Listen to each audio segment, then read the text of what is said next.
Heiner, Where the heck are you? I'm at home, but my background is a place I would like to visit. Ah, okay, I join you. Excellent. We've actually, Jack had a special presentation last Monday that Hmm. I think he announced that last weekend when you were here. Yes, he was even sending me the recordings, but I didn't have time to look at it yet. Yeah, yeah. So I did go to that, and Mm. I'm always curious what part of your busy schedule and busy network have you interacted with this past week? No, too busy. No, how was this meeting? Was it worthwhile to look at it? Or is I, it just some young people from Qatar or Amman trying to reach the world? No, I think there's some young people, there's some old people. I think it's a good network to connect with. You and I both know Jack and his presentations. He had some new material, but I think the opportunity is to connect the networks together. Heiner, Hmm. you can give me a perspective. You've been doing this for 50 or 60 years, right? So, No, no, no, no, no, no, 30, wait, 40. let me ask my question, okay? So 20, 30 years ago, when I started thinking, oh, geez, what's really going on here? How do we find the right small group of people who could actually collaborate in powerful ways and make an impact beyond their size? Some people, like individuals, can do this, They don't have to collaborate with anybody. They already make an impact. Greta Thunberg is an example of that. Gandhi is an example of that. JFK is an example of that. Okay. But we mere mortals, we want to see if we can connect with other like-minded people. But I don't think we need all 8 billion of us, right? So we have to figure out is from 8 billion down to one, okay, there's the spectrum, right? And so, what is that small group? And I've often been thinking it's somewhere between 3,000 and 30,000. If 3,000 to 30,000 people can connect and do something relatively well aligned, I think that is significant enough to turn the course of history. However, that's only a hypothesis. So, when I started thinking about this and getting connected with other people, hey, Jack, I was thinking, okay, so at some point, everybody I meet is new, right? I'm just connecting with people and just connecting with random people who seem to say the right things and seem to have the right thoughts, right?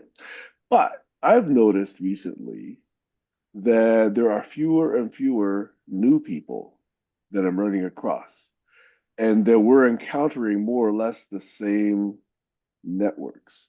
Now, it could be we're in a silo. But then there's also the other possibility, which is we are reaching the right people, and this is the small right network. So my question to you, Heiner, is have you seen that in history? Have you seen that it's gone from individuals to connecting with networks? And are you still connecting with new people? Are you still kind of just more bouncing around with the same people now because maybe we've hit that network that is trying to do the things that we want to do. Hey, Kayla. So I don't know if you understand that question. You probably didn't understand the question if you came in right in the middle of asking that question. But Heiner, you understand the question? Yes, I think it is a fluctuation, and I think it depends on the field. Very often you really get frustrated because you're in your inner turf, and the next time you feel totally alienated because it's always new people. But I think this is very normal, and to get the really not just the best and the brightest, but the very few, like the 0.5% who can make a difference, that's a unique opportunity, and the window very often closes. So, Jack, Kayla, the context for this was I was mentioning to Heiner that, Jack, I attended your presentation on Monday. And so Heiner was asking about it. And so that's why I was reflecting on connecting with networks, connecting with people I've never connected with before versus going into a network and saying, oh, I recognize you. Okay. I've seen you before in some other network that I've been a part of. And so I was saying initially, when I was just starting to get involved and started thinking about all of this, everybody I met was new. Over time, there's a possibility that now, if I get invited to attend a session or a network, hey, there's somebody there I recognize, right? So it seems that those networks are connecting with each other and finally creating those little small tendrils among, people who bridge those gaps. Like Jack was one for this past Monday. And Heiner, you've been one with those groups in Europe and the Club of Rome and others. And yet Alexander's hooked into that, right? So that's another case where now I see two tendrils connected with that.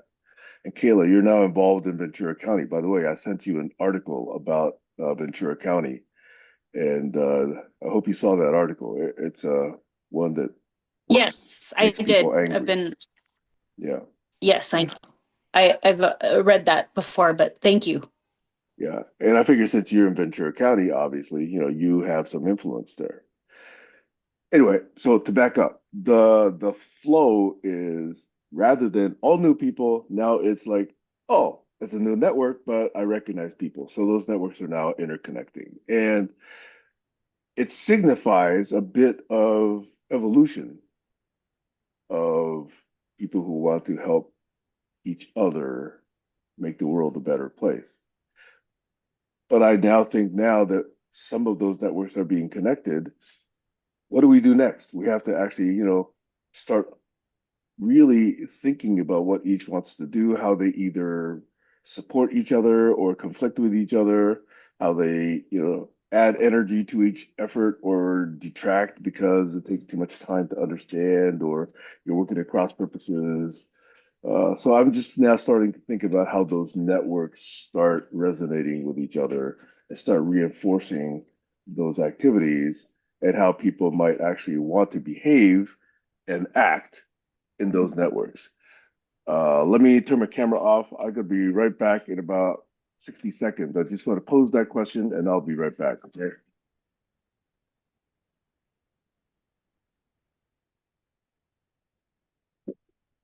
I posted a link to the YouTube cleaned up version of my talk.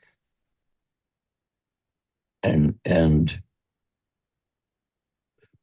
in that talk, and Sam, I think, clearly recognizes this, I am offering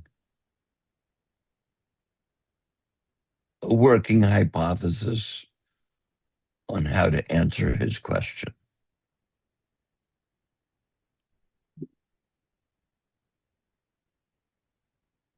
Okay, sorry about that. I'm back. Did that question So make sense? I I just said that I posted the cleaned up YouTube of my video of my talk. And in that talk, I think you recognized that I was orbiting a hypothesis that addresses the issue of how do we unite the networks of thinkers. It's only one solution. It's where I'm going. Okay, so to ask the obvious, what is that one solution? Well, my one solution is a new kind of social network, but not like Facebook on a single server, but rather distributed in little communities of inquiry all over the planet. And then the secret sauce is to federate those who can behave within the security constraints of the Federation. There are going to be those who don't. They don't get to play.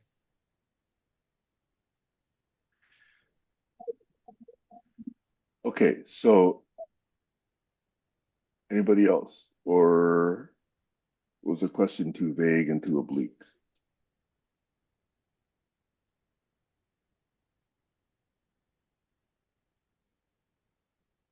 Hmm.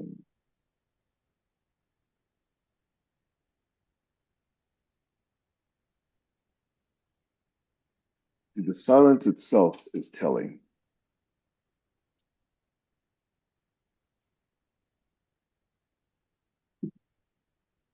I don't want anybody in this room to think that I have the only answer. Your ideas are critical to this. Evolutionary epistemology is the future of the planet. Learning how to rethink nasty situations.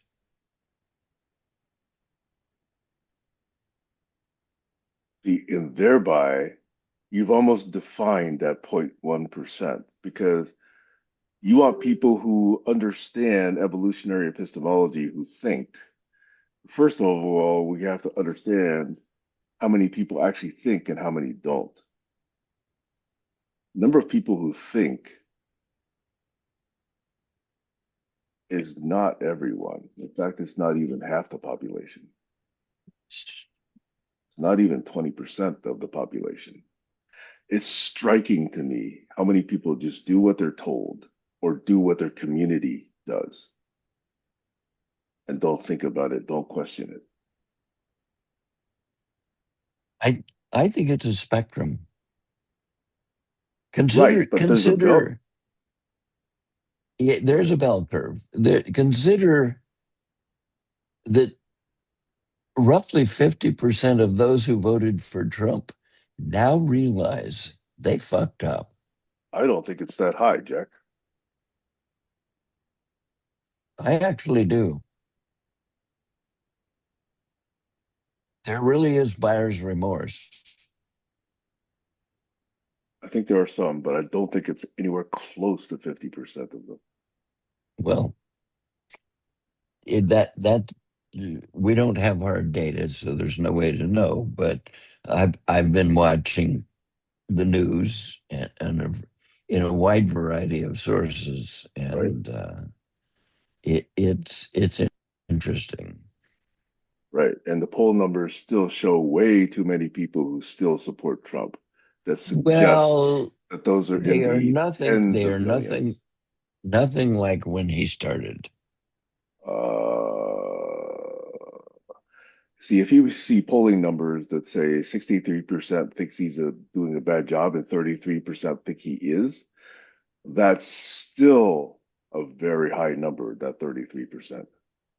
Yeah, it is. But 63 can beat him in the polls if we do 63 it right. represents people who were not originally MAGA.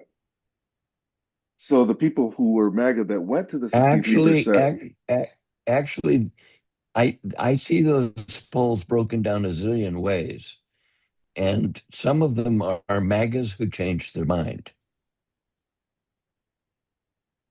okay, I'd like to see that poll because I think there are stories of them. I see memes of them. I see testimonials of them. I see interviews of them. But there's still way too many who support Trump in those polls. No matter the poll, no matter the poll, there's still way too many. I think CNN has done a fair job of breaking down polls. By the way, have you ever heard of ground.news? Yes, I'm a subscriber. Ah, I'm planning to subscribe. I really think that that's the future of news. It might be, but right now there aren't enough sources that they actually do rate. And when you do see them, it's too neutral still. 50% I this, know 50% this, they they Ich sehe gerade, dass du They're dich just getting hingelegt hast. started. Sorry, They're Soll ich just Heiner, dich Viertel vor 7 mitnehmen oder bleibst du hier?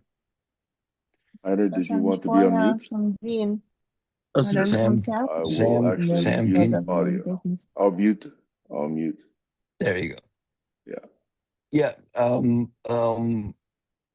I found out about it by Star Talk. Yeah. Star Talk said this is for that tribe it was the only place to get news. Okay, so may I So respond to that?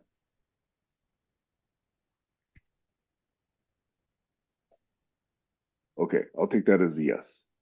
I think Ground.News is a step in the right direction. I'll be yep. very, very sad if that becomes a big thing. You know why? Because now instead of communities believing their church or believing their neighborhood or believing their workplace or believing their fraternity and say, okay, I'm going to go with them. This is what I believe.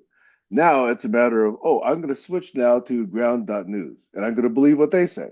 See, it still doesn't teach an individual to think for their own, to actually look at the sources, to evaluate those sources, to look at the veracity, to look at the evidence, to look at the rationality, to look at the claims, to look at who said what.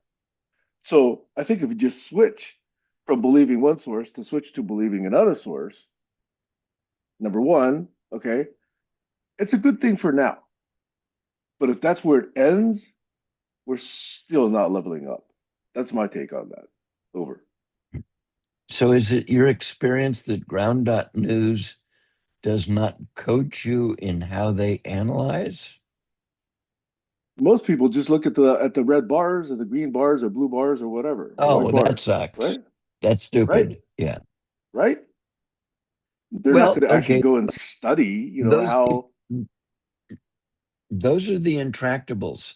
If you're dealing with people who don't know how to deep listen, which means read the analysis, read how they got where they got, and make up your own mind from there.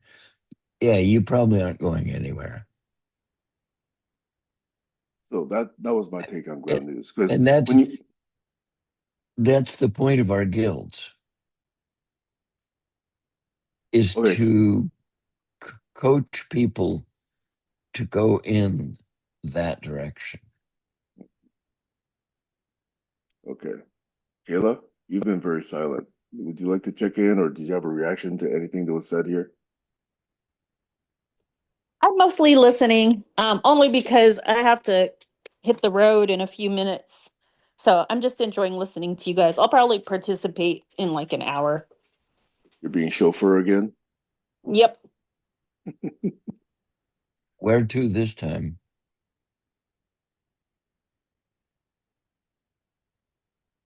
I think Kayla's on mute still. It could be a dance competition, or it could be UCLA.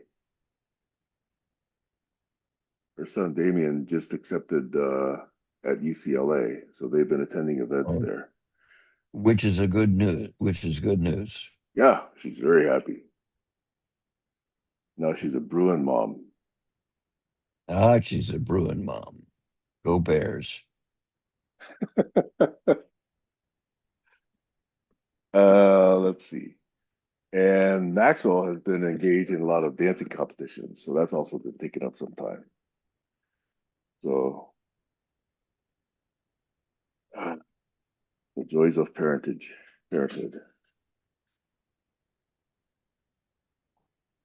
Dancing means having control of your body. When I tried to do ballroom dancing, my feet were at least 3 seconds behind my brain. You know what I mean? Yeah. Well, my brain wasn't going anywhere in dancing, so there was nothing for my feet to follow. Yeah.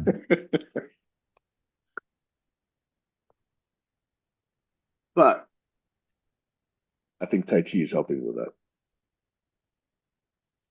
I think so. Yeah. So anyway, I've been pondering this notion of connecting networks and how to resonate. And by the way, if there is a conversation 2 or a conversation 3 with that meta group, I think the approach you're taking, Jack, which is you want to understand the core, the DNA, the genetic, material that makes the difference. That's what I was trying to do with the COI, the Community of Impact Principles. Because that's again something I'm trying to So, say. Each individual needs to start with themselves and adopt very, very, very core axiomatic principles. So I think I see that approach and I resonate with that approach.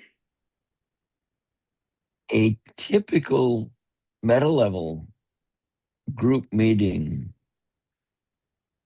was around a dozen people. And this one was half that. And here's the reason. The meta level group was organized by David Benjamin around his book on that topic. Mm-hmm. But in fact, he has an open source project called Canopy, and he used that group as a vehicle to open a GoFundMe to fund 2 programmers. Yep, I'm still listening. And but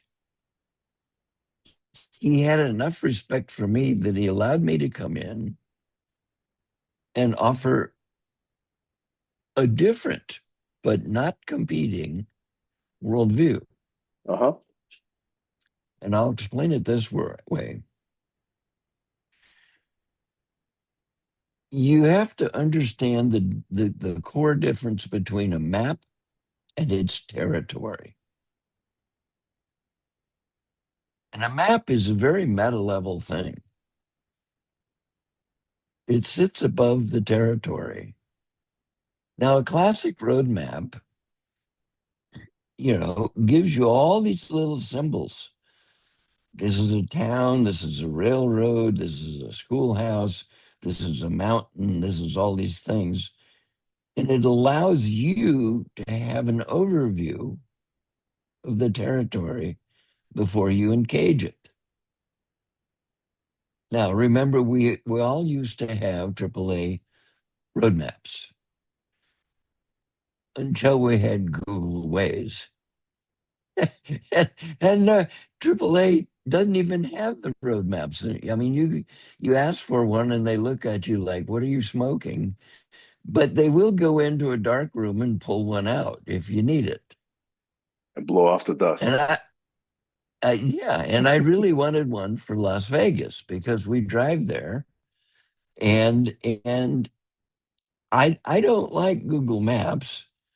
I really want to know the territory. Really wanted to know the big picture, so I wanted a Las Vegas roadmap, and they grudgingly dug one up for me. Um,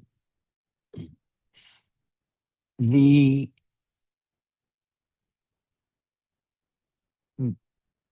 Now in David's worldview and Canopy, he combines territory with the map in one space and calls that meta level. Um, I respectfully disagree with him. I think that skirts the meaning of meta level. Meta level means above. Go ahead. We have to define above first because meta is used in so many ways that it's not surprising that there's disagreement about what's meta. In fact, I'll share with you some fighting words from Stanford.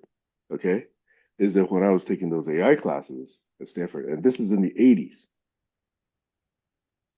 they have such an arrogance about that department. And it's meant humorously, okay? It's a humorous arrogance Their slogan was, anything you can do, I can do meta. So if it's about I the heard thing, that. excuse me, the reason I went off audio is because I got something in my throat, but I'm gonna go drink something. But anyway, I Go just want to ahead. offer that because, the word meta has been used for decades, and in Yeah, AI, it's been morphed into different senses. So I think we need to define meta and define above before we can even see if we disagree. Over. I'm gonna drink something. remember, I was hanging around at Stanford and other places in the 80s, um, and I heard that. And I saw it as a pun off of anything you can do, I can do better. And so I accepted it. Um, but I define above basically from my background with enough math and physics to know that we take derivatives of numbers. For example, if you're driving in your car, there are two dimensions to what your car is doing. One is its speed on the road, and the other is called velocity, and the other is its direction. Space time is involved here. And if you want to know if you're accelerating or decelerating, you take the first derivative of a series of numbers of your speed. And that shows you whether you're accelerating. And if you're measuring wind speed, if you take the third derivative, it is thought to mean that is a representative of the amount of energy in the wind. And all of that is above the reality of wind flowing or cars moving on the road. That's meta to me. That's above the reality. Okay, thank you for defining that. I do appreciate And that. so and so in that context, half of the tribe did not show up. And that's the half that was only interested in canopy. And that's okay. David needs his tribe. I get it. But those who were there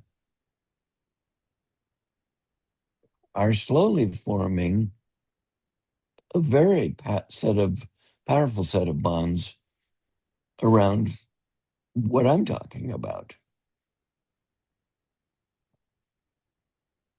Okay. Can you hear me? Yeah. Um, no, I'm not going to pick that nit, but I'm going to pick a different nit. Okay. So if you're studying subject A and A has a, set of content and you're basically trying to understand that content, and then you have another subject B that has its own set of content. So A might be, let's say, biology. B might be, let's say, geography, right? If you're saying something about the content, you're at the content level. If you're saying something about the structure and, the organization of that content, you might say that's one other form of meta. Because you could say that the structure and content of a course in biology is very similar or perhaps even identical with the structure of how you take a geography class. You There's have a just done meta. syllabus. Yeah, there's a syllabus, there's chapters, there's pacing, there's derivation, There's, homework, et cetera, et cetera. So to me, that's one sense. I'm not saying there's only one sense, by the way. That's one sense You're of meta. but you're right. Okay. So you remember Doug's ABC, right? A was content, B Yep. was, how you improve how A is done. So that was his sense of meta. So that improved things like, yeah, it had things like learning, about better course materials, Yes. about the way you teach, that sort of thing.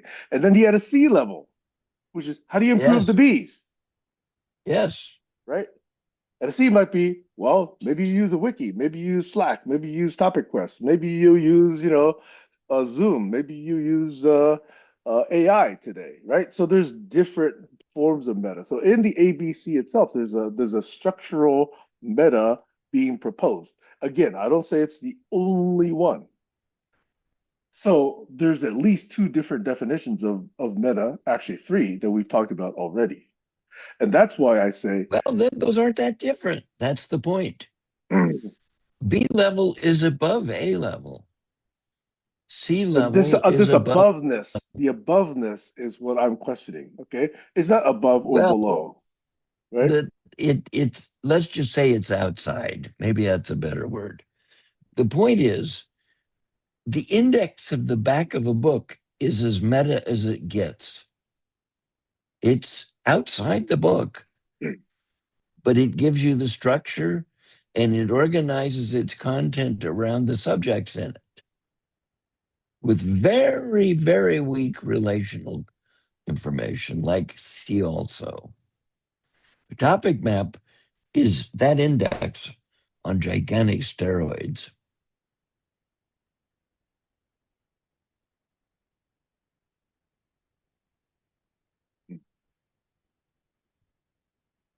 So I know I have a French astrophysicist who went in to a long debate with me on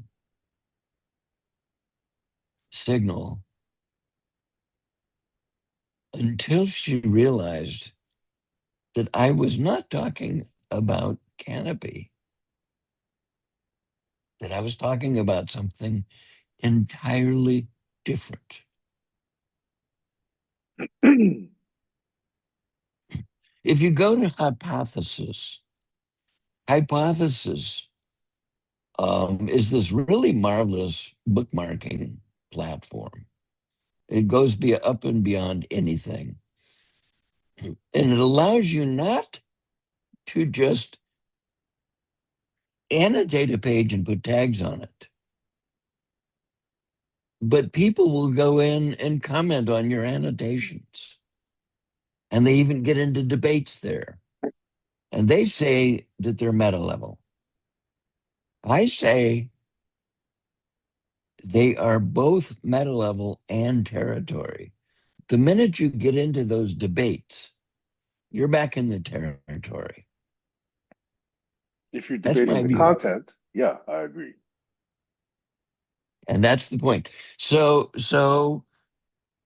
there are two dramatically different worldviews in that room that you entered on Monday. However, David is a Renaissance thinker. He was more than willing to allow me to go ahead with, let's just call it a contrasting worldview. I didn't ask to hijack his people, and he's not asking to hijack mine. As such, that is exactly a K hub. That's how it's supposed to work. Yeah. And Okay, in good. fact, he took to calling his group a guild. He finally recognized that's what he's doing. After encountering you, Yeah. okay, good. That's a big sign of respect. Well, I've always had a huge amount of respect for him. He really is a towering thinker in this. I mean, back in 10, 15 years, 15, 20 years ago, he came out with this thing called Overweb, a browser overlay that that opened a sidebar, and when you're at a website, you could annotate, you could do shit with it. It was really seriously cool. For the record, Jack, do you recall that one of the products I did develop at eGain was a co-browsing product? Yes, you told me all about it. We talked I was about it I about was this. not able to wrestle the license of that away from eGain. Otherwise, I would have publicly released it because I think it has huge potential, and eGain did Yes. not recognize that huge potential. In fact, there's even Well, patents you filed and on I it. you and I deeply talked about that, and that was in the same area that I was engaged with hypothesis and then overweb. The problem with overweb, and this is how I came to know David, is that it was buggy. And so there was a place to contact him, and I told Mhm. him. So he opened a Zoom, and we had a long gab, and that's where we got started. Great. All right. And I then do remember how. Yeah. years later, he said, "I'm writing a book on the MetaWeb. Would you be one of my book readers?" And he sent me his gigantic Word document, Yep. and I plowed through it. Hmm. And I could tell that it was vast and huge in its thinking, but I didn't agree with it. So the only thing that I did was correct a few typos and then write it a glowing report, a book report, which he published. And I made it very clear in my in my book report that we were not there yet, that this was aspirational, but it was the right vision. People should be chasing such visions.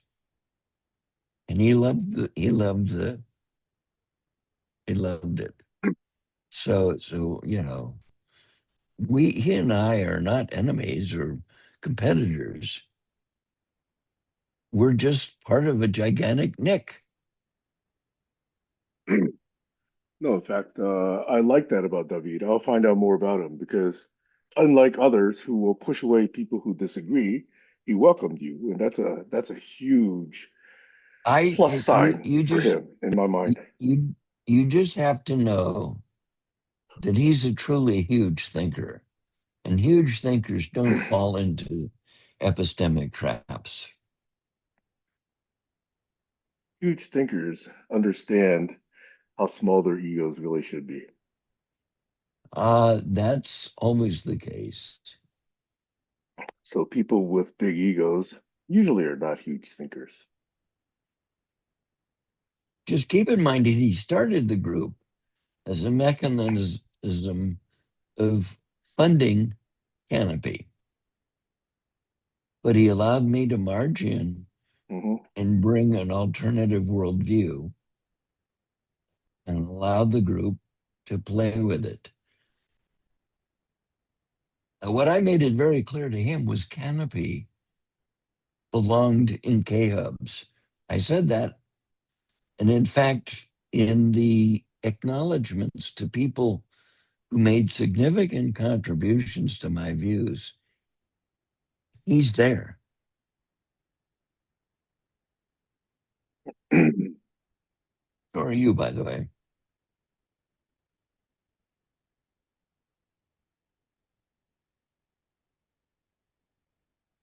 Don't forget, you and I had some of the deepest and most profound lunches I've ever had in my life. And you're, by the way, one of only two or three people who visited me up here twice. Yeah. So Some people have visited once. Do you remember I do Timberland? it. He's been here at least twice. And there's another individual whom I no longer respect who has visited me twice here. I think Kayla's been here once. I No, would she's do been it to Seattle again. more than that, but she's only been to my place once. I would do it over and over and over again if it was that I could travel. I recognize that, Jack, and I definitely appreciate that thought. At some point, if I can, I'll come visit you down in Temecula or the environs. Or when we go to Hawaii, you can just tag along. Or will we all converge on Kayla's place? That is actually not out of the question. That's a Well, it day might be for her, cruise for but me. uh, yeah, Hawaii would be cool. Yeah. Yeah, too bad my mom We sold her we don't condo go there. to um where was her condo?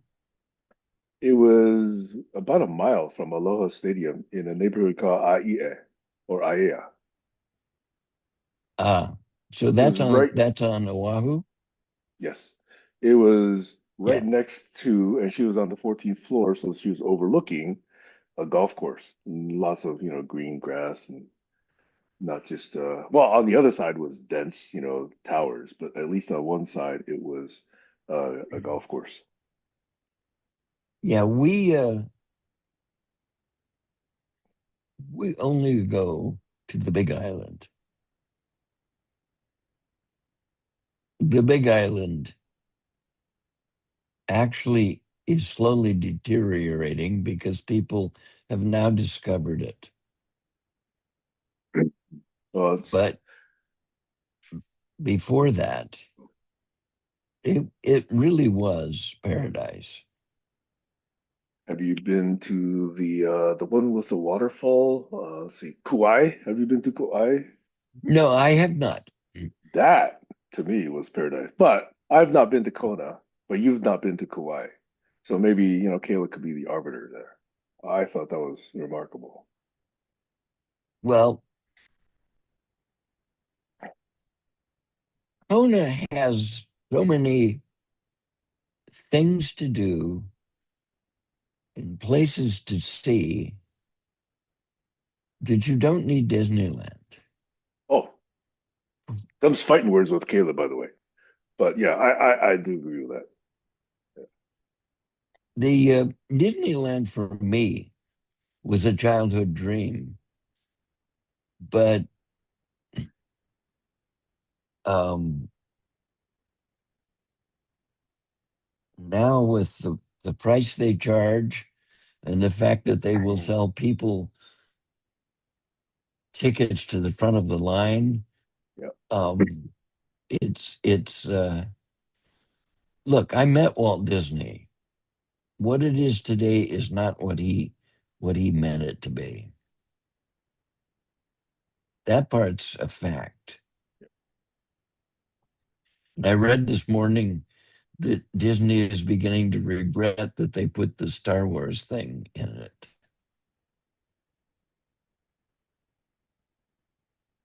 I don't know. I don't keep up on that. But yeah, for me, ever So since my kids were young, I've only been able to afford one trip with them to Disney. yeah, when we first went there, the day after it opened in 1955, Wow. and tickets were $15 for a book. And e-tickets, the yellow And ones. it had e-tickets, yes. And of course, you'd always end up wanting to go over to a ticket counter and buy more e-tickets. And they knew that. But I mean, my father wasn't heavily paid. So it was, you know, for us to do that, for him to take all four kids to Disneyland was like a week of his paycheck. Yeah, it's an achievement. Yeah. I have to hand it to him. Yep. Now, in years past, before I got married, I did take a girl to Disneyland, and at one point it was like $30 just to go in. No e-tickets anymore. Just ride everything, have a good time.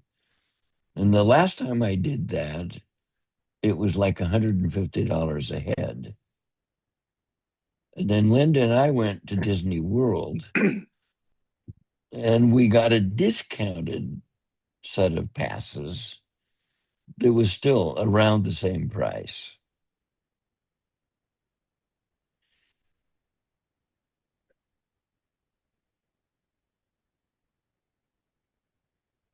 But I don't, but look, the Hilton Resort, which is right next to the timeshare that we visit in north of Kona,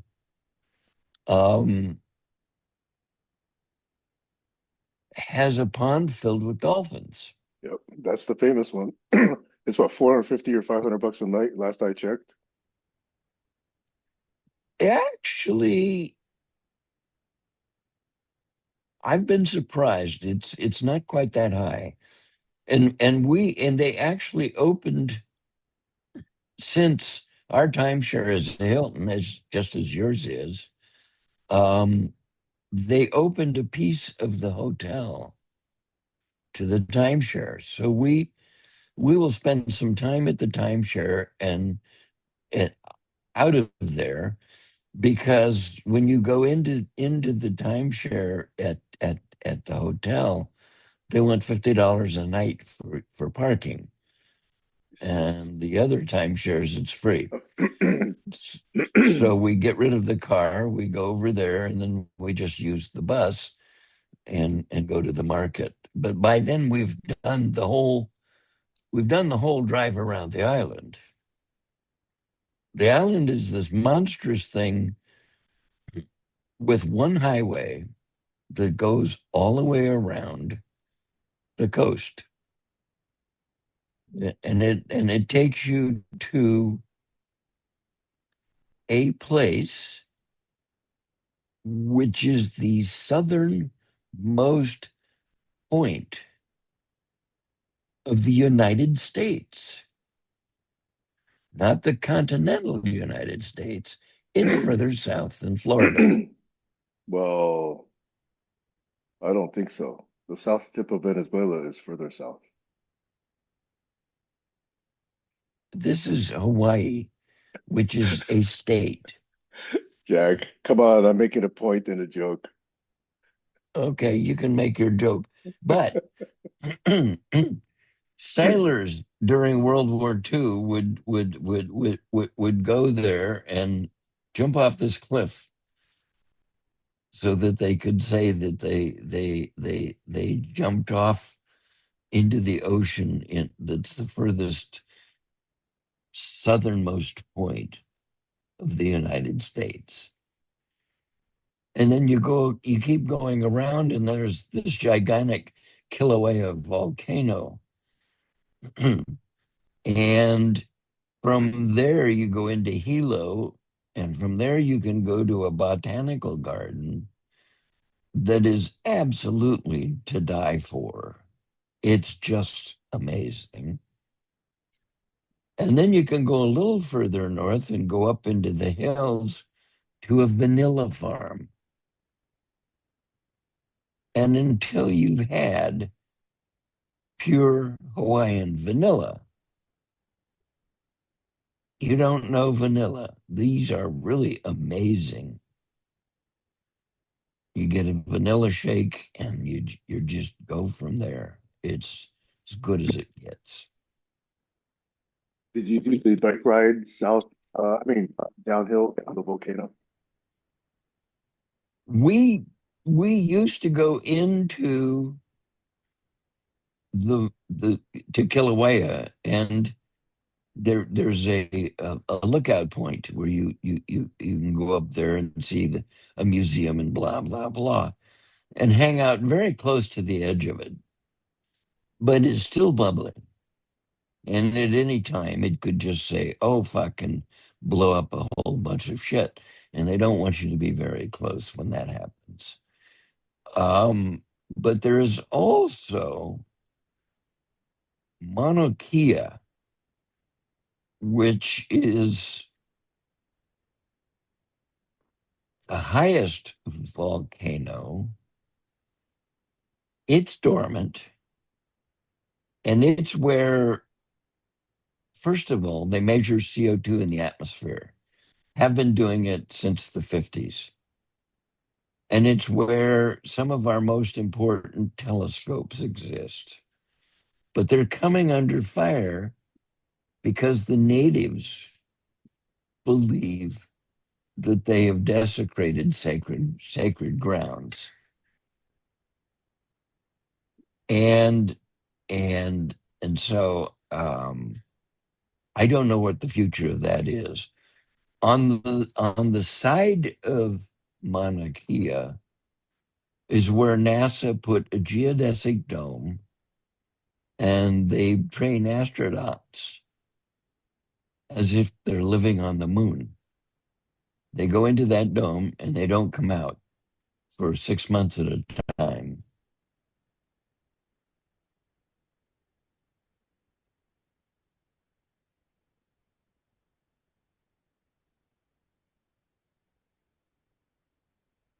And there's a coffee farm that's just amazing. And we always go to the macadamia nut farm.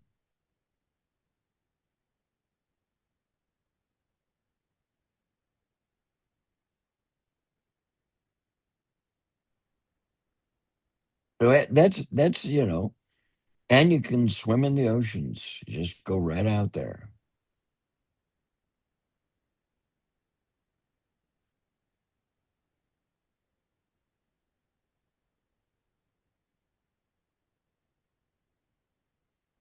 I'm not hearing you.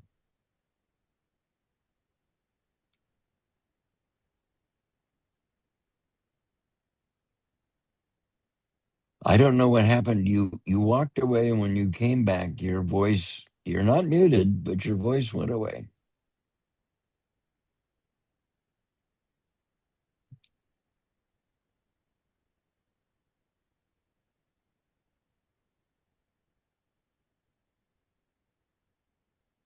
Kayla's now unmuted. Are you going to say something, Kayla? Testing, Oh testing, no. testing. Oh, now we can hear you. Oh, I was just unmuted myself so you guys know that I'm more so present now.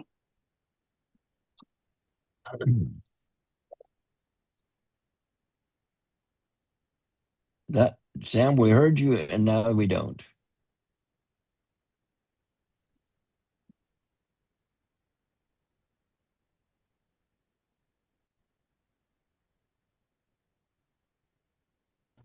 Okay, testing, testing. There you go. I guess it's the northern lights are wandering through your neighborhood.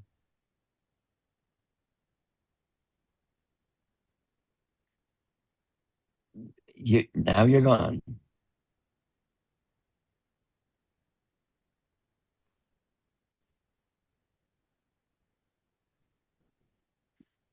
Maybe you need to talk to Musk about his damn satellite. Uh, Oh, there you are now. wait, yeah. Uh-oh. Well, Now you're like going in and out. what? Oh, now you're good. Testing, testing, testing. One, two, three. Testing, testing. One, two, Oh, three. Sound Better. check. It's consistent. Arg. Okay, so it's my desktop microphone now that's working. This thing on my head is not working. All right, I might as well take it off and put you guys on speaker. Hang on, let me do that. Let me do that.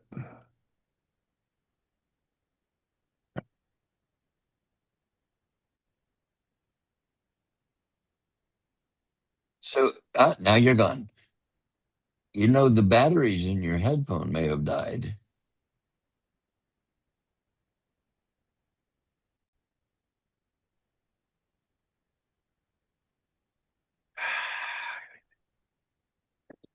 All right, can you hear us now? I guess not. Okay, now testing, testing, testing, Yep. testing. Yep. Yes. Okay, so I got rid of the headset right now. Ay, ay, ay. I used to be happy with these things. I hope I still am. These, by the way, I always pull off a freshly charged one in the morning.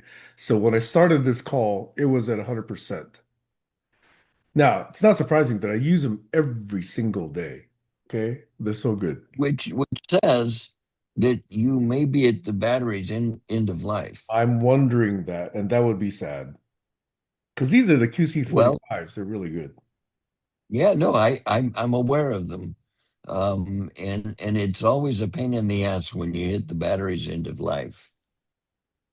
Yeah, yeah, yeah. Okay, so where do we go? Where do we get sidetracked? Where are we now? Other than we toured Hawaii, we were talking about beautiful islands. I was talking about Kauai. You were talking about Kona. How did we get there?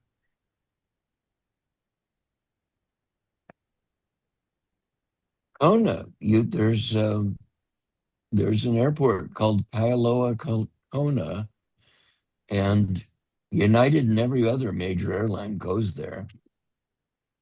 And if No, you no, no, can't no. I was talking about travel, how we got there in this conversation. How do we get around to that oh, topic? Yeah. Let's see. All right. Input, sound level, microphone high. Better, better, better, better. it's good. Okay. All right. Well, I then have been distracted. I don't remember how we got to this part of the conversation then. That's the nature of nonlinear conversations. You almost never know how they got derailed. Well, we were talking about connecting networks. I remember that. Then you went through a recount of David's work, and Yep. then I resolved internally for myself to find out more about David. I was talking previously about how the nature of connecting networks, that experience has changed for me over time. Oh, and I wanted to talk about how we each are thinking about the DNA, the genetic material that needs to be developed within individuals so that we can connect properly. That's the last big topic I think we were on. Okay. So, in that regard, I want to remind you of the single most important slide in my talk. It is the slide where I said, this architecture is not to be designed by a tiny band of white guys, old white guys in dark rooms. This is the people's platform. And so our mission is to craft the DNA and collection of the ensemble of proteins necessary for a minimally viable product, and then let the community evolve it, co-evolve it. That is exactly the way the world should work. Okay, good. So that's where you and I think, have this connection that I think is about to turn into a carbon bond. I think, I think it was already there. okay, I'm going to remind myself and hopefully the rest of us what it is for me. Okay. And I think it is so dependent on the individual's notion of what is good. That's why I always start with what is your good and write it down and make sure you communicate it well. Because you can think of what's good for yourself, but if you don't write it down and share it, and if you don't tell anybody else about it, there's no way you can actually verify for yourself that you're doing good. It's like kids, don't try this at home. You need a third party to look at you and say, you're doing this. You say you want to do that. Is there a gap there? That's an interesting conversation that very few people have. Over. My talk was exactly that. I articulated in its fullness what I thought was good. And in doing so, I also said, I don't have to be right. I just have to help kickstart it. Exactly. In fact, I would hate for me to be right today because it means I got nowhere else to go. Tomorrow, I can't be better We than can't today be if right. I'm right. We can't know what's right. That's the entire point. But we But also what can't evolve it if we don't actually explicate it. we have, look, Chuck Darwin is the guy that laid the formula for what I'm about. The whole field of global sense making is a Darwinian field of ideas. And how do we facilitate that? What is the minimally viable platform, the DNA capable of evolving in the same sense that GitHub will allow people to fork my code base and mutate it in ways we cannot predict. And we want that. And David knows that. He's putting Canopy at GitHub. So that's why I have so much respect for him. Good. He Everything you gets say about the him is good. By the way, I have reflection on predictability. And by the way, also complexity. It's the same thing as complexity. It's the flip side of complexity. Predictability says that you're smart enough to know exactly how things work, and therefore you can predict. That's a form of arrogance, in my opinion, as well. I agree. So to accept that something is unpredictable is being open to other people's input and other data, new data, that can then inform how you then think about the way things work. And so many people reject anything that makes them think differently.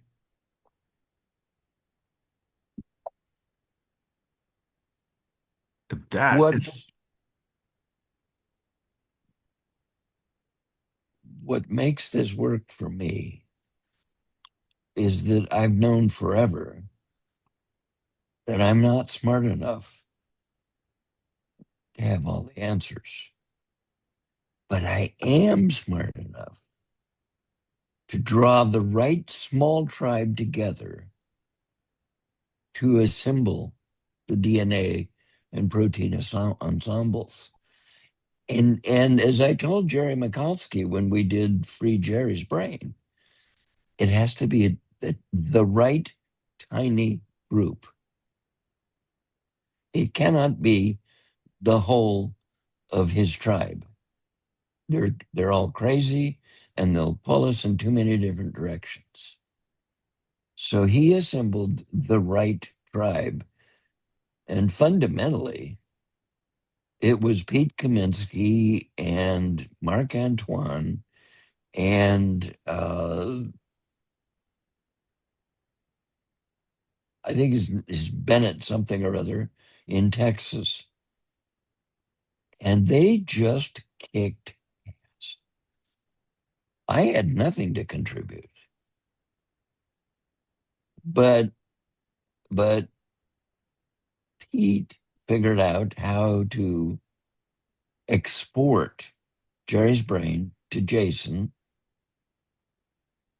Marc Antoine wrote the database schema that would make it work. And then Bennett wrote this JavaScript program that looks very much like the brain. And he calls it Brainy McBrainface. And he put it in in GitHub.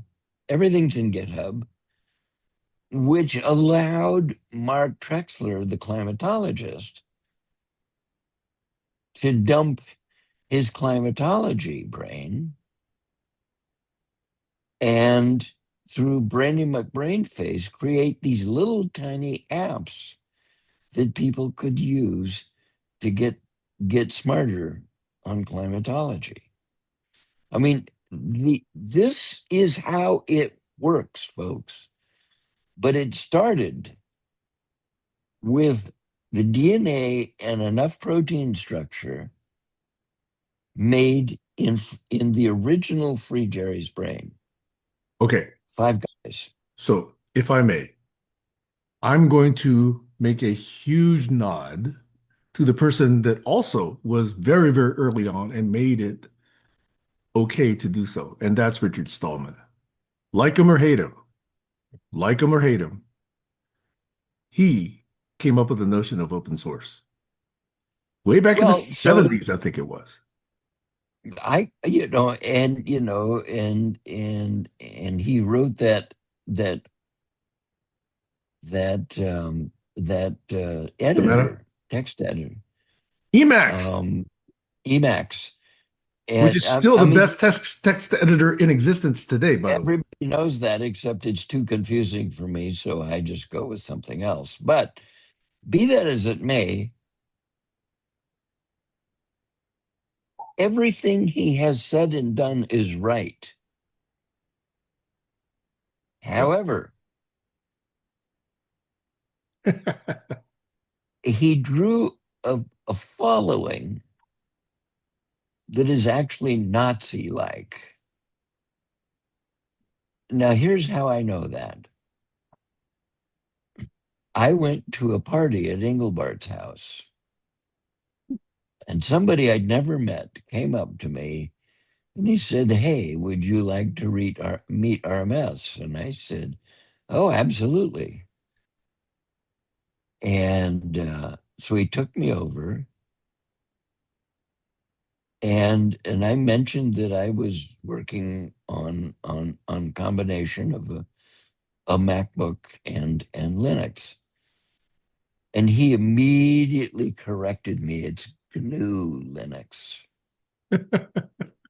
So that I wouldn't offend Richard Stallman. And Stallman was just a really nice guy. Hey, by the way, it's not GNU Linux. It should be GNU Herd. Well, that may be the case, but it Linux is what happened when a guy named Linus Torvalds, Linus Torvalds. I met him, um, went out on the early internet and said, "I'm playing with this new open system, operating system. I Does saw anybody?" that message on Usenet when it was published. Yes. And it exploded. And guess what? We have a really amazing Linux ecosystem. That's the scaled collaboration that I think is the exemplar for scalable collaboration. I don't know of any And other large scale collaboration that works as well and produces anything as high quality. and guess who wrote Git? He did, of course, Yes. in a week, I mean, 10 days. That's the point. And then GitHub comes along and turns it into a semi-commercial operation. Not And semi. then It is. Microsoft, it is a commercial, but basically it's got this free tier. And as long as you're open source, it's absolutely free. But they sold out to Microsoft, who can now mine all of that. And that is a great disappointment. That's why But GitHub now exists. and you have GitLab on the side, but Microsoft has yet to do what they traditionally do, which is to extend and then extinguish. They did not do that. Embrace and yeah, embrace, extend, and then extinguish. That's right. Yes, they have embraced open source, believe it or not. After so many decades of saying it was evil, Exactly, exactly. And then for going to court because they took a GNU licensed Kerberos and put it in their OS, and uh, the Free Software Society just landed them in court. look, they've done a They lot of got they got unethical things. blistered, They have done a lot of unethical things, okay? and they continue to. And because of that, I never applied for a job at Microsoft, ever, ever. Okay. Now, if they truly want to evolve, let's say level up, which is questionable, by the way, because they now see that the Windows, quote unquote, market is losing. They're not going to gain any more market share. Number one, they've already got everybody just about. Okay. Number two, the rise of Linux can happen unimpeded. There's no organization that Microsoft is going to sue to slow down Linux. That's the brilliance of RMS. Nobody can take that away. So it just plods along.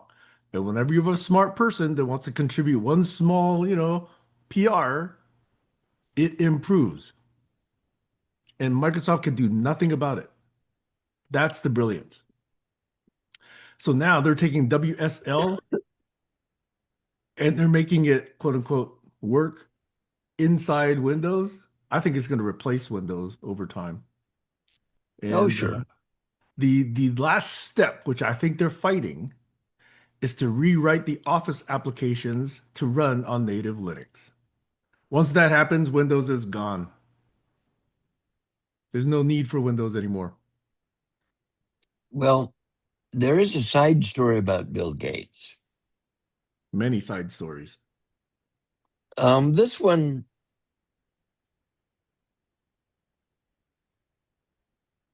shows a very interesting side.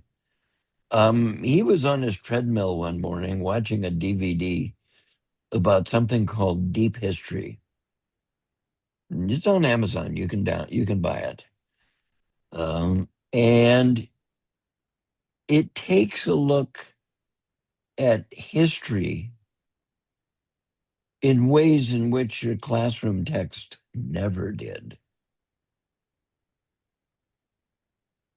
And he thought, God damn. So he went and gave UC Berkeley $1 million, not out of his foundation because they would take weeks to process. He just went and wrote him a check for $1 million to write a classroom tool that was a timeline which allowed students to research deep history and put it on a timeline. And there were scholarly papers written on it. And it was all put at GitHub. Now, the dark side of that is the thing was written in .NET and relied solely on the Microsoft database. I spent weeks trying to transliterate it into Java, which is possible. You could do it today. But Much easier. it dot yeah, you there's a website, .NET to Java, but unwinding their fucking database became too much of a headache. So I gave up. But I credit it. I spoke about it when I spoke in Tokyo in 2017. They asked me to talk about open source. And so I told them that I had imagined this was in the context, by the way, of an open source Watson that they were ostensibly building. I told them that I had imagined this timeline, and it was going to be a global meta level object.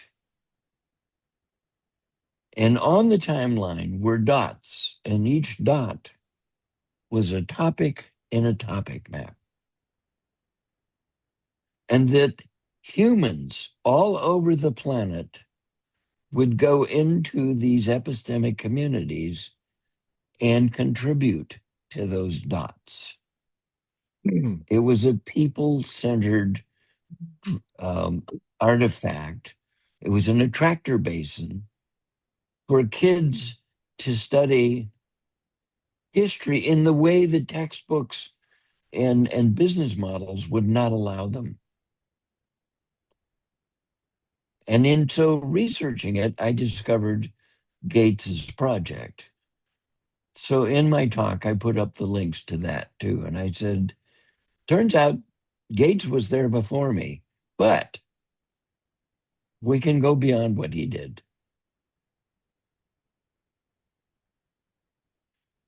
Go ahead, and then I have to leave. Okay. I visited Brewster Kahle at the archive.org location in San Francisco. I don't remember how many decades ago. He's been doing this for what, 3, 4 decades? Probably Yes, three. Okay. So I visited them when they had first bought those huge volume scanners to scan books. yes, yes. And so I saw their entire organization, their entire lab, and all these scanners where you had to have the plastic over the book. You had to scan it from overhead, and then you flip the pages and you scan them again, all of this. Mm. Of course, only old books, okay? Not still in copyright, okay? So I had a conversation with Brewster about what you call overweb. Other people have had the same idea, right? And this is actually what Wikipedia should be, is that there's a substrate that is archive.org that has everything verbatim. And then there's an overlay on top of it, which Wikipedia really ought to be, which is closely linked to all of the substrate, but is a what you would call meta level on archive.org, which is the history of the internet. And right now, Wikipedia relatively is independent of archive.org. You don't actually see a lot of references from Wikipedia articles That's into correct. archive.org, but it could very easily do so.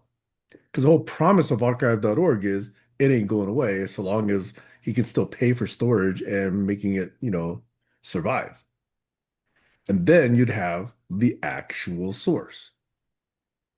So I think when I had that conversation with him, it was like, okay, so what's above that? And he had the very same idea that I keep espousing. In fact, we had a long conversation. Well, not a long, it was a good, intense conversation about this, which is as long as you have the raw representation. And for me, it's these YouTube videos. For him, it's every single page that's ever been published on the internet.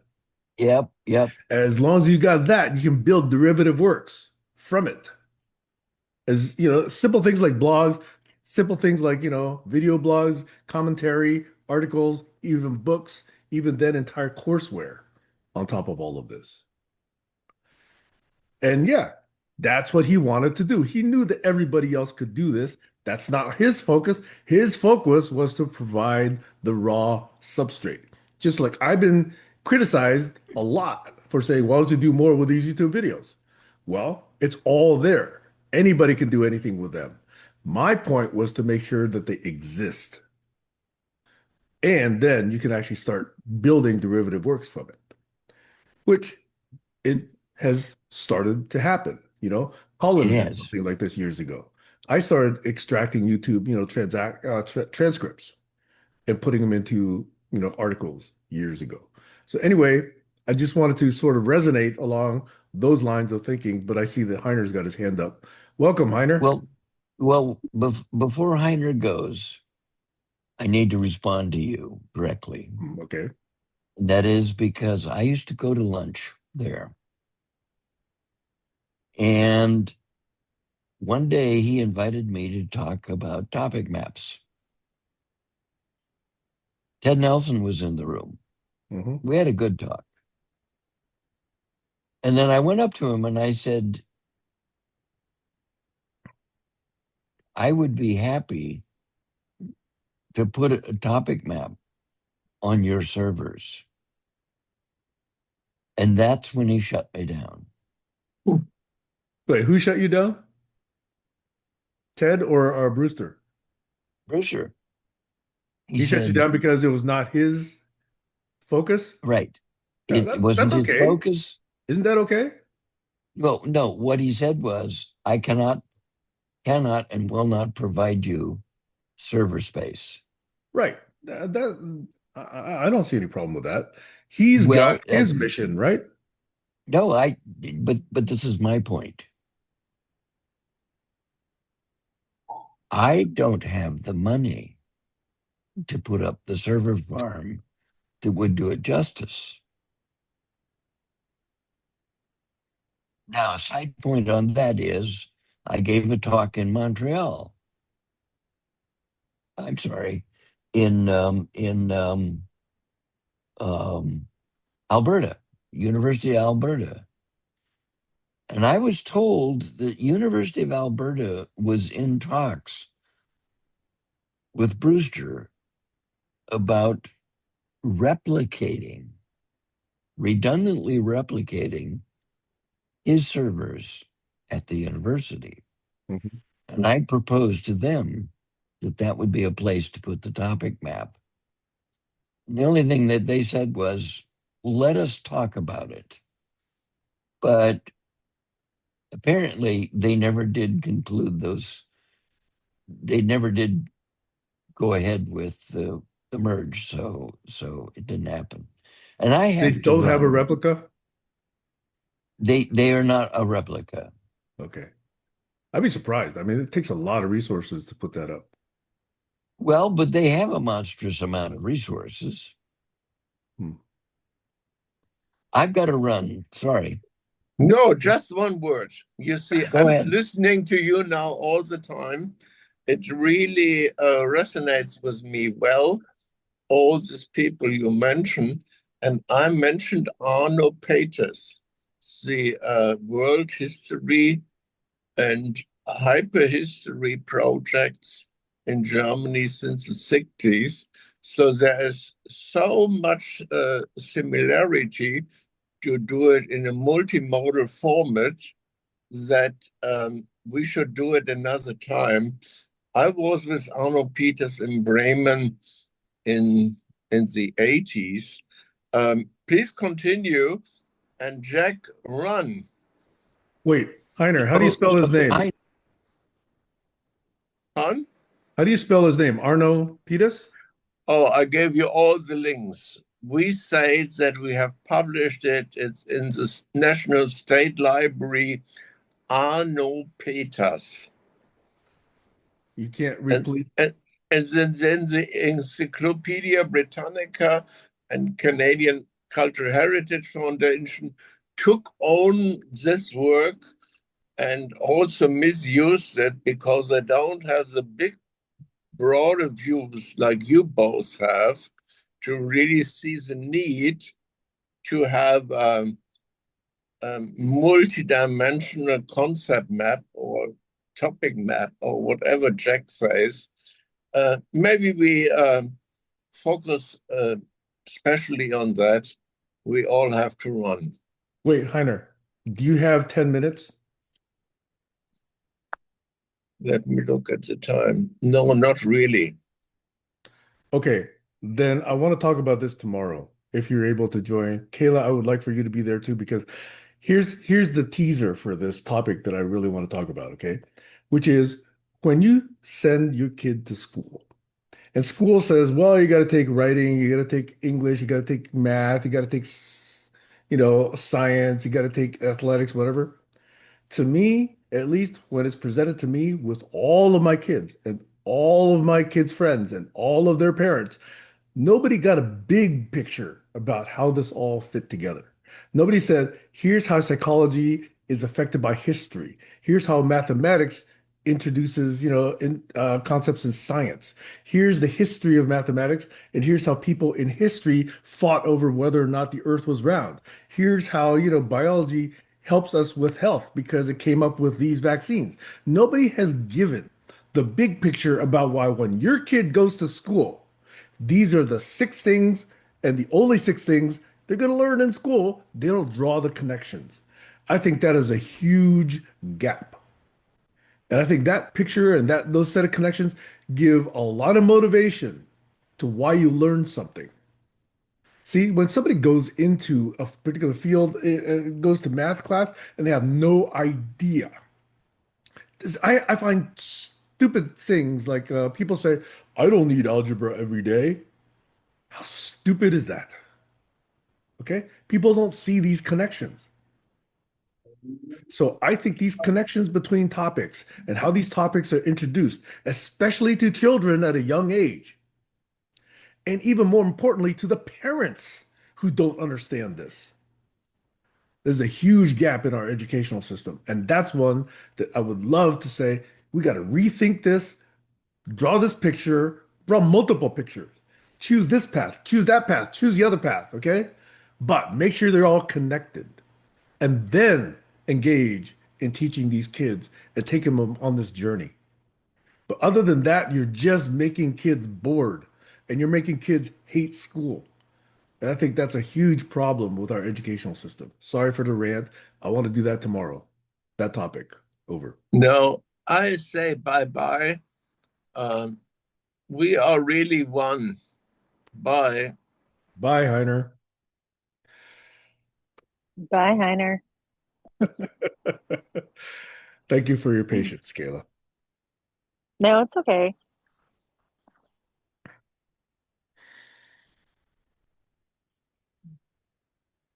How is education determined? It's by state, yeah? Yeah, but a lot of it is determined by the federal Department of Education as well, because they will fund certain things that fall within their guidelines. And now, with this idiot in charge, this ex-wrestling promoter's wife, who knows nothing, and even, in Trump's first administration, who was that? Somebody who really wanted to steal from college students. God, this guy is just the epitome of evil because they intentionally want to So, destroy the educational system in this country. Sorry. okay, so when you are talking about like the federal government and their guidelines, who determines their guidelines? Good point. There are, I can't say this definitively, but I think there have been groups working for decades behind the scenes to remove certain subjects from these guidelines. Um, in particular, study of the Constitution, really understanding what scientific principles really are, as opposed to, oh, science is just a bunch of facts. No, you know, and they think that arithmetic is math. And So I still don't get the answer that you know, the you answer is said I don't certain know. groups. The answer is I Okay. don't know because there's this, lots of different influences that work on all of this, and they're all with their own special interests. And it's only lately that I've begun to see how insidious some of that is. Yeah, yeah. So we don't know who these groups are, and they're trying to they quote unquote or the government. Okay, they're groups that determine your guidelines, right? And then the government funds certain things or certain projects that And the fall under state. these guidelines per state. Yeah. Uh-huh. And then the state kind of abides by these guidelines, but each state's district, especially in California, they're kind of in charge of their own education, I guess. Yeah, in theory, but you got these national exams that more or less influence the way anyone designs their courses. Yeah, it's because it's like quantitative, not qualitative. Yeah, you're just teaching to pass these exams as opposed to really, focusing on the thinking aspect of it. Yeah, yeah, yeah. Totally. No, I agree. I would have to agree. You think they're relatively benign. Oh, we're just measuring how people are. No, if you come up with an ACT, if you come up with an SAT, if you come up with, these guidelines, that's what these course designers are going to design for. Yeah. And that outcome isn't focused on teaching kids how to think. They're teaching kids so that they maximize their chances of passing these exams. Yeah, yeah, I know. There might be some thinking along the way, but that's not the focus.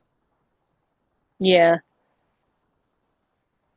Yeah, I mean, like since I was in school, it's just like the institution is it really needs a revamp. It's older than it's old. Yeah, and just think how, And sorry, there's like more you know, there's more scientific research put into how the mind thinks, you know? And it's almost like I feel like these institutions are not taking heed to that. And so therefore dismissing, that overall arching um philosophy of like how do you encourage our youth to think, our children to think. Um and I don't know if it's intentional that it's kind of like, oh well, we're not gonna, we don't want people to learn how to think, you know, they don't. if it's intentional. They don't. There's two things I think at play. One, how long does it take to change and then publish a brand new textbook? It takes years. So how many science textbooks today do you think are still teaching Big Bang Theory? There's ample evidence that Big Bang is not the right I'm theory anymore. I'm going to deviate a little bit from this topic because I want Okay. to know how the conversation between you and Jack um, led up to what we're just talking about now. Because you said that this kind of leads up to, or what you guys were discussing kind of leads up to what you and Jack were just talking about. Because everything you guys talked about went over my head. I'm gonna have to review the recording or the transcript because the last thought before Heiner left and right after Jack left for me was how you connect all these subjects that students are supposed to learn in school. And I find a big problem with students is they don't value school because they don't see the purpose of it. They don't understand why they're learning certain things. And I think that's not surprising because even teachers don't understand how it all interconnects. Teachers are all siloed in their own individual topics, so they're not, presenting to the students one uniform story about how history works or psychology works or medicine works or mathematics works or science works. They don't present that view. It's all independent. You walk into science class and boom, now all of a sudden you're supposed to do this chemistry lab. You walk into history class and all of a sudden you're now supposed to learn about, the 1789 in France.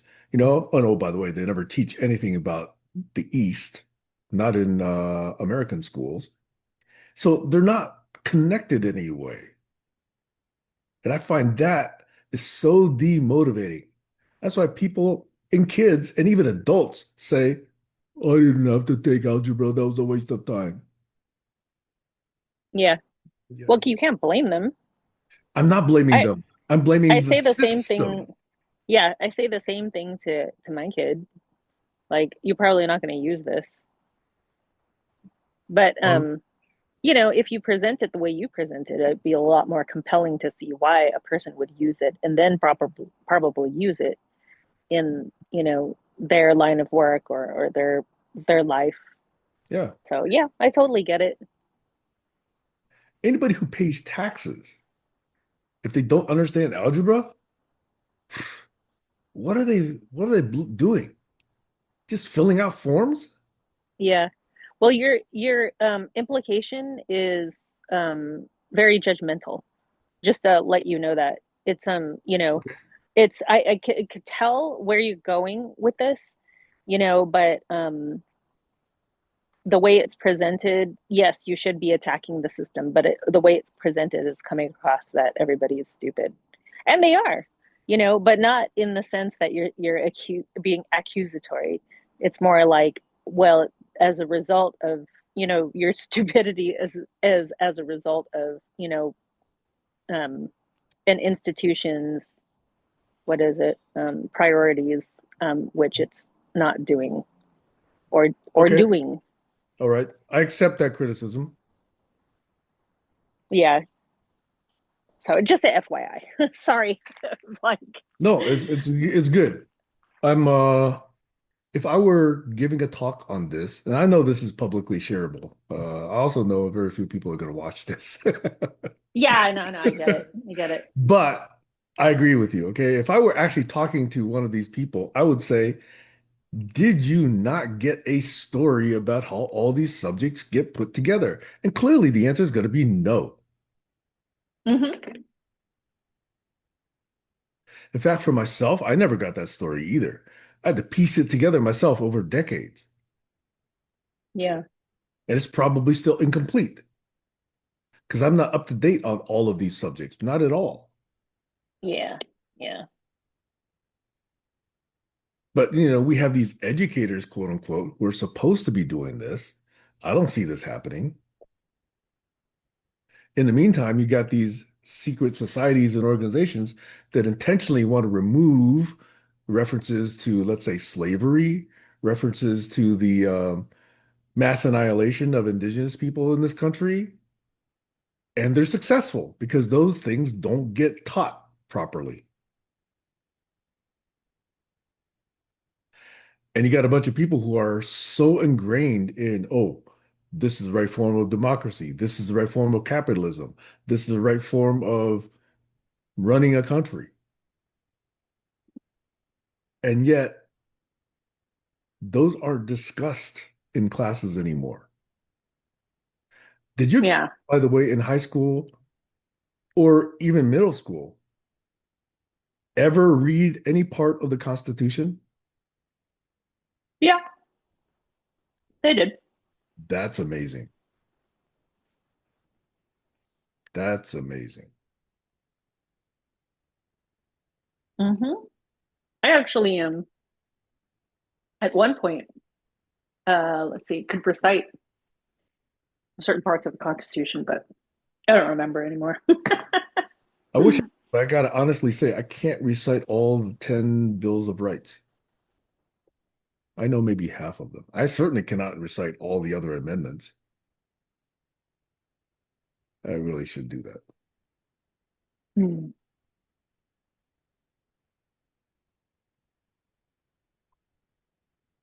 Hmm. But I don't think it's a requirement in college anymore, right? It should be introduced in high school, if not middle school. It should be introduced at all levels, in my opinion. Yeah. Well, at least, it's what runs the country, right? Wherever you live in, you gotta kind of In know. theory, yes. In practice, yowza, Um, yowza. Hey, so to switch the topic, this Ventura County, Mhm. is there anything that you can do to shine a light on this guy and putting him in jail for longer? Um, well, there's he's he's playing a loophole, you know. I Which, can't tell which is, you specifically what loophole, but it's a loophole, unfortunately, in the law. And then you know, it's just like the DA and people just don't want to explore that. I don't think there's motivation to explore that just because it's messy. I mean, she killed herself. And that's all they see. It's like, well, she killed herself. What can we do? So, and I think it's just, you know, I think the community is in shock and they don't know what to do. Like how? So the loophole, unfortunately, kind of tells people like you shouldn't, prosecute the guy any further because this is what our law says. But what's right is, you should prosecute him. But how can they do that and find the loophole in the law that says they should? And it sucks because now it's a question of morals. Everybody knows. Everybody knows. I mean, they'd be stupid um, not to know that it's wrong. And this guy's an idiot. This guy's a motherfucker. I am all for prosecution. I'm all for put him in jail and for life. That's disgusting. It is disgusting. It's like not all men, but it's always men. So I don't know. Since I didn't get the job with the Ventura County Foundation, Mhm. a Family Justice Foundation, I can't ask the DA directly. That would have been my ask. I would have been all, "Hey, dude, what is up?" Yeah. But I can ask the president of the board. She is a very, very intelligent woman. So she even told me, "I hope we get together sooner rather than later." So I think I will reach out to her and say and ask her if she wants to go to lunch or have coffee. That would be great. Yeah, because I'd like to pick her brain. Yeah. But yeah, it's disgusting. It's horrifying. It makes me so sad. Did you also see, I think either this week or last week, China executed three child rapists to make a point No, but good for them. Yeah, good for them. because they're seeing what happens to child rapists in the US, and they specifically announced that they execute child rapists, and on a single day, they executed three of them just to make a point. Yeah, yeah. Oh my gosh, yes, that would be amazing. There's nothing that makes me happier than seeing, people executed who do these horrific things to the innocent. And then there's a senator in the US, a woman, I forget her name, I should really remember her name, who this week was also announcing, yeah, child rapists ought to be executed. Oh The death yeah, oh my gosh, yeah. penalty. Yeah, you want to get rid of the, population problem? Go execute all these Yeah, guys. get rid of hundreds of thousands of, and Yeah, by the fucking way, I found out there's yeah, the rape academy. I swear to God, I did not know about this before. yeah. And then it By the got, way, I sorry, applied for UCLA the rape institute or of like rape treatment or something, but they didn't call me for a second interview.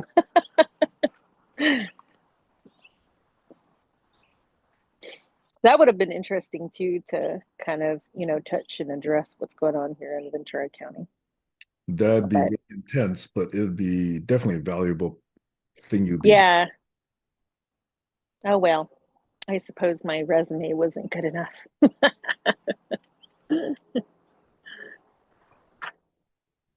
Though at some point, I'm going to nominate you to run for governor of California. Yeah, right. I still, okay, there is this presentation that when we went to the Capitol in 2025, it was like February 2025. Um, so anyway, it was February 2025. Somebody just emailed me, that's why I paused.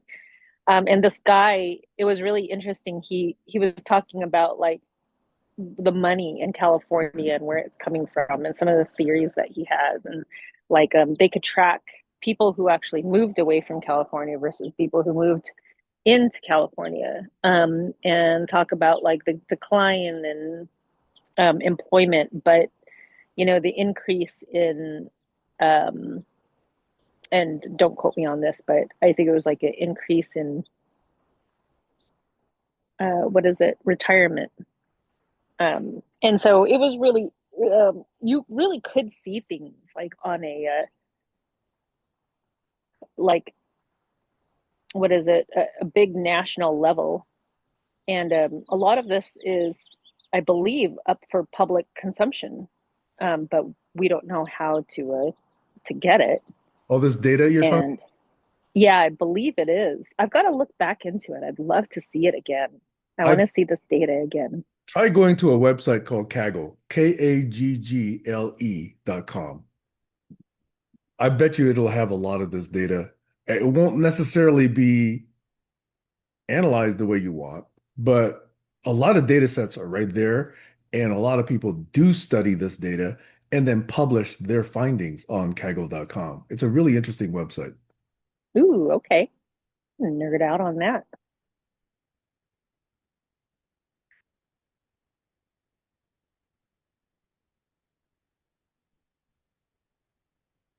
Like, for example, when COVID first hit, a lot Uh-huh. of data about, how many people were hospitalized, how many people were taking vaccines, et cetera, et cetera. That was all published and updated on a day-by-day basis. Yeah, I remember. .com. Hmm. And I was even sharing some of those findings. Yeah. I mean, here in Ventura County, we got it like week after week. Hmm. I like that stuff. Like Yeah. we should get information like that all the time. Well, And the from like, publishing it. The government is not doing it as quickly as Kaggle does, for example, because Kaggle draws all kinds of people. And anybody, you, I, anyone else could go in there, take a look at these data sets, come up with an analysis, publish it right then within hours or days, where the government would take weeks or months or even years to come up with that stuff. Now, parts of the why government, is there such a what? lag in the government? They have to go through certifications and is it correct? And are they going to get, criticized? Whereas individuals, who cares? Yeah, Can't come after me. yeah, yeah, I do think I Johns know. Hopkins was publishing things on a day-by-day basis, though, for COVID. I think they were doing a good job. Yeah. But tomorrow, I really want to talk about this topic about how subjects in education get connected in a story that makes sense to people, especially kids. I'm wondering if that connection between you and Jack ranting about all this computer shit that went over my head. I think the idea might have been born out of that. You guys were just like talking about history of certain people who I have no idea who they are. One of the names that I brought up with Richard Stallman, Richard M. Stallman, he goes by RMS. He was the one that invented, quote unquote, or first wrote up this idea of open source. And open source is what allows all these tens of thousands, if not hundreds of thousands, of free software projects to be shared freely. And he specifically did it countering the guy who first thought of selling software. Who do you think that might be? Oh, wasn't that Gates? Yes. He wanted to sell his software. So Yeah. to be, for sale. Now, Yeah. yeah, there is a business there, but he has been so predatory on that particular principle. Just for the record, okay? He and Microsoft used to license Windows to Dell Computer. And Dell, 100% of their computers used to be sold with Windows. So they'd have to pay a certain amount per machine to Microsoft in order to sell those operating systems. Well, at one point when Linux was getting to be viable, they were trying to sell some machines with Linux instead of Windows. And Microsoft sued Dell, saying that even though they weren't shipping Windows on those machines, Dell still owed Microsoft a license fee for Windows for every one of those machines that they were selling. Can you imagine the gall? Yeah. Predatory. Capitalism for you. All it is about consumption. Extraction, greed, Yeah. win lose. Like a locust. You, Like locusts just going at it, going for it. But I feel like even locusts might have a purpose. look, all seem to cooperate, right? They go in huge flocks or what a swarm, Yeah, yeah, swarms. yeah. Like people who like greedy people. Yeah, I guess so. I guess you scratch my back, I'll scratch yours. Yeah, I know. But I'm saying that locusts might, I haven't looked it up before.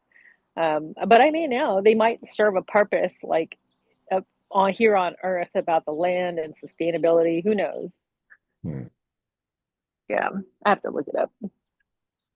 By the way, on another subject about how sad society is at times, I'm not gonna, Mm-hmm.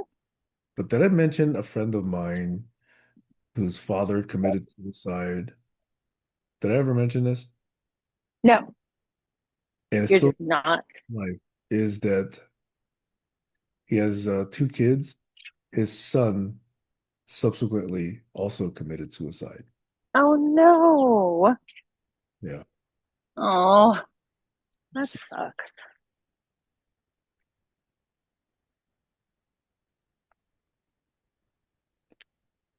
And the daughter, he hasn't heard from his daughter for 7 years. Wow. Yeah.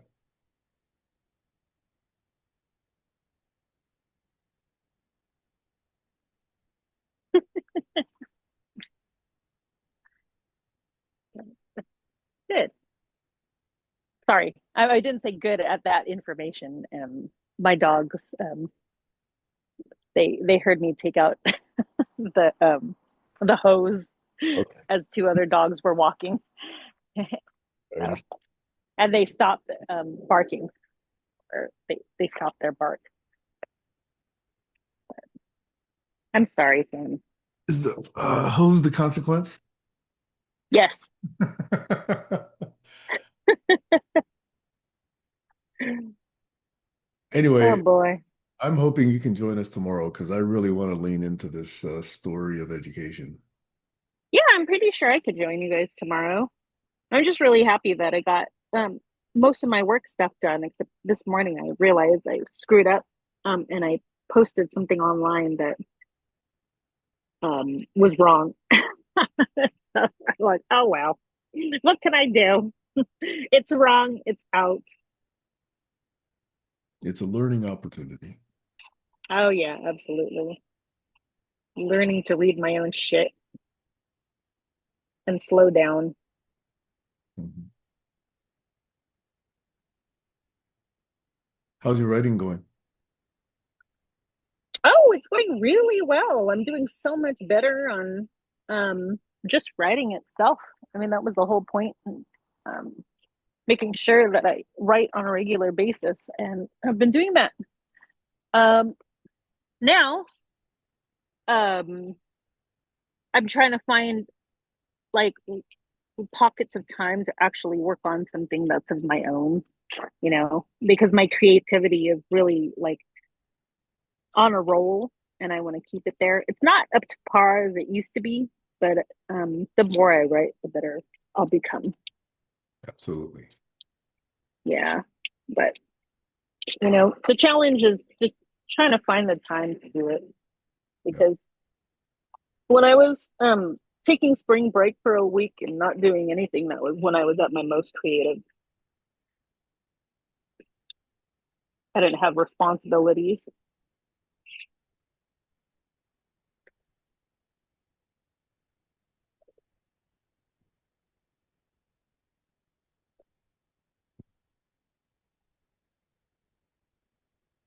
How are you doing, by the way?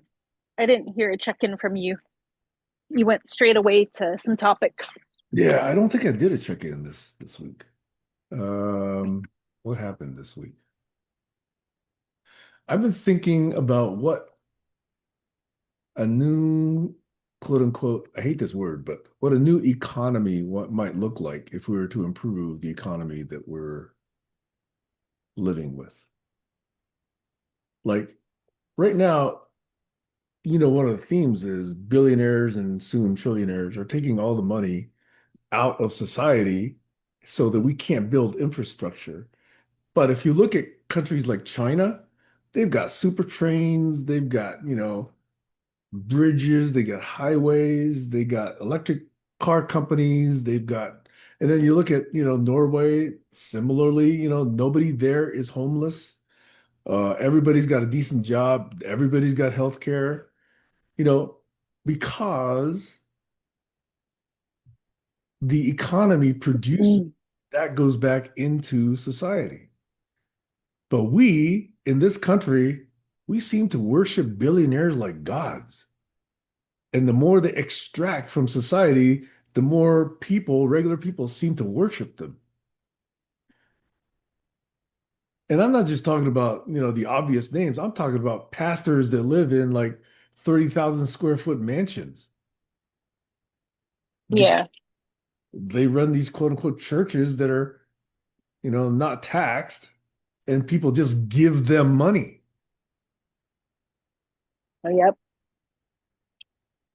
And that money isn't going to schools or, better communication systems, better rail systems, better, road systems, none of that. And it's so embarrassing, to look at a regular town in the US now and contrast that with what's happening in some of these countries like South Korea, like China, like even Taiwan, Europe.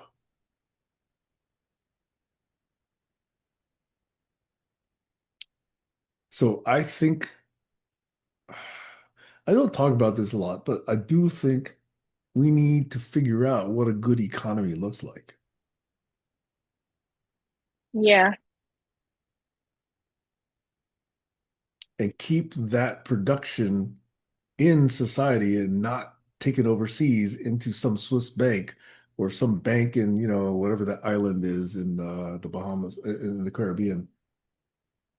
What is that? Anyway, there's a lot of these places where money gets hidden away just for the ultra rich. Yeah. Yeah. I know.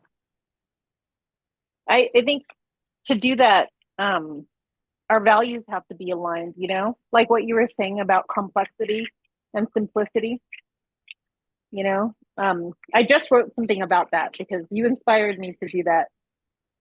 Just because I always believe that um solving solving our problems really is simple, but I liked how you said if we have the shared values, if we're in alignment, you know. And so I think that's important to make sure that enough people have like the same shared values. And I think I'm seeing a shift in that, at least in the nonprofit world. You see, with the nonprofit world, you know, you get to see, at least in my role, you get to see the best in humanity. You know, um, yes, it's measured, unfortunately, by capitalism and quantitative measures, not qualitative. But you still get to see the best in humanity. And I think if we put more emphasis on that, um, qualitative measures will probably matter more. There's a shift more on values. There's a shift more on, honoring land, honoring society. I mean, I love it because in with the United Parents, they had advocacy day at the Capitol just this past week, and a couple of legislators came to speak. And one of the first things that they do is they now honor the land that they stand upon, the unceded land. And they acknowledge that. So that's a big step. All of these baby steps, I think they happen for a reason. And, I think that a lot of the problems can be solved through value-based unity.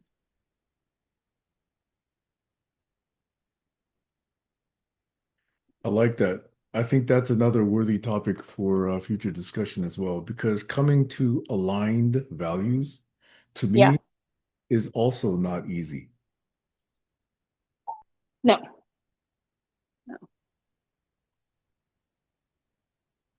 See, I think if you focus on motherhood and apple pie kinds of values, I think usually you're not going to have much disagreement. It's until you get to the second or third order, effects, that's when you see disagreement. So I think that's worth discussing.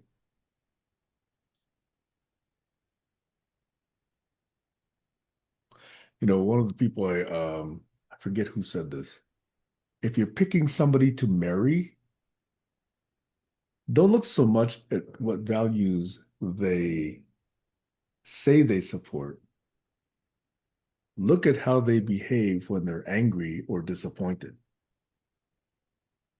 That's Mm-hmm. when you really find out somebody's values. Yeah. So you got to look at the flip side of, hey, when things are going well, yeah, values are great.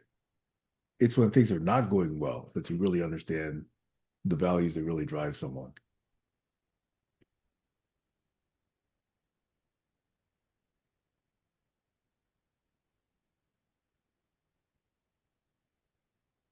Shall we continue tomorrow? Yeah, we shall. If you want to stop the recording, can I give you a little bit of a personal check-in? Okay, let me stop the recording. Where is my Okay.